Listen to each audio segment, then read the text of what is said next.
Bah, hiyang-hiya naman ako sa'yo, Ems. Gandang-ganda ka sa sarili mo talaga.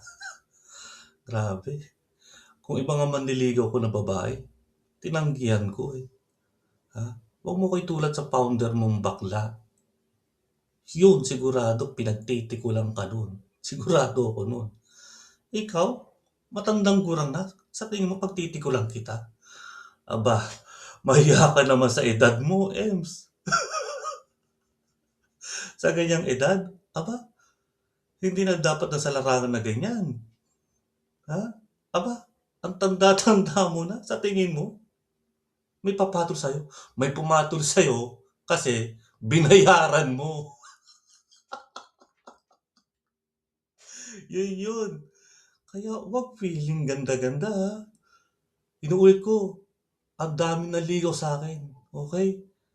Pero hindi ko pinatulan. Yun. Ako feeling pogi talaga ako kasi maraming naligaw pero hindi ko pinatulan. Kaya wag feeling ganda-ganda ha. Hindi kita papatulan dahil pat gurang ka na. At hindi ako katulad ni Jokla. Kahit sino pagtitikulan.